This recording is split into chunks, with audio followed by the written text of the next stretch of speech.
Now you get to make your first aromatherapy product. Today we're going to make a room spray.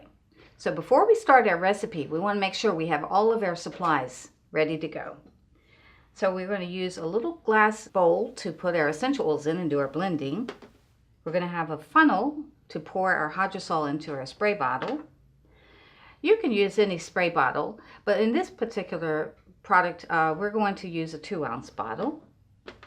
And then you need a glass stir rod to stir up your essential oils when you're doing your blending. You want to have your perfume strips on hand so that you can sample each oil and blend them and see how you like them together before you actually make the product. And we're going to use a hydrosol. Now we have rose, we have neroli, or if you don't want to use a hydrosol, you could just use distilled water. That way it will not change the aromatic essence of the essential oils. And then you're going to choose your 3 essential oils. In this particular product, we're going to blend using the note method, which means you're going to have 3 oils, a top, middle, and base note. Now, the problem with using hydrosol in mixing the oils, they don't like to mix. So in this case, we're going to need to use a dispersant. If you use Solubol, that's something you can purchase online. If you don't have that available, then you could get some glycerin from the drugstore, or maybe even use aloe vera to help disperse the essential oils in the hydrosol.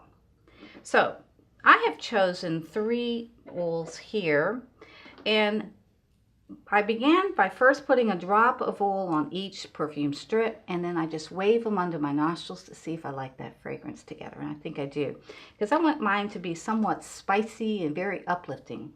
So I've chosen to use sweet orange as my top note. I'm going to use cinnamon bark as my middle note, and clove bud as my base note. Now I'm cheating a little bit because this is a middle to base note essential oil, but this one serves as a real strong, heavy base. So we're going to go ahead and go with that for that. Now, I'm torn between just going with those or maybe using the neroli, which I love, as my base for my spray. So let's start with filling our spray bottle, and we're going to use our funnel. So we're going to pour in our hydrosol, which is a floral water. This is a byproduct that comes off of the plant when they steam distill the oils, okay? So there, I'm filling this up, and I think I probably have just enough. It's quite full there. All right. Oh, and that smells really good. Neroli is fantastic. Okay, so I'm going to leave that right there. I'll leave this open for now. So now we want to go ahead and start with our base note. So I'm going to get my clove. Now, just checking the recipe here, we have a bit of 3 to 5 drops for the base note, 4 to 6 drops for the middle note, and then we have 5 to 7 drops for the top. So you have somewhat of room to play with in case you want to add something else, or maybe back off a drop or 2 on one of the other oils. So this is going to be my clove bud, and I'm going to go ahead and add 3 drops. So we're going to just count these out. Okay, 1, 2, 3. There you go. And now we're going to go with our middle note, our cinnamon bark. Now this one can be 4 to 6 drops. So I'm going to start with 4. And they come out fast, so you don't want to overdo it on cinnamon. And then I'm going to add the sweet orange. This is my top note, so this is the one that I'll probably be using the most of. In this case, I'm going to add 5 drops to start.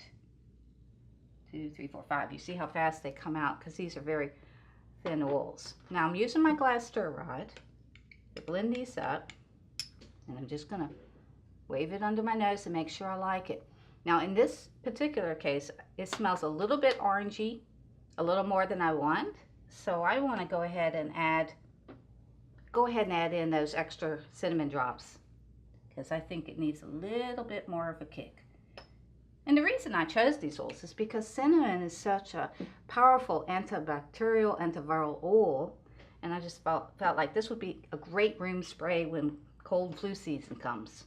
So I'm going to blend these up again. Check it. Oh wow, that's so much better. It really added a nice little bit of a kick to it. Okay, so I like that. I'm ready to go. So what I'm going to go ahead and use my plastic pipette, and now we could easily go ahead and put in our dispersant now and just add a little bit. I just put a drop or two in here. Don't need much. Again, let's stir it up before we get it in. And now I'm going to go ahead and use my pipette to go ahead and squeeze it into my spray. Okay, try to get it all. All right, and now we're ready to just put the tap back on, shake it up, and go ahead and spray it a little bit and see how you like it. Ooh, this is delicious. I love this.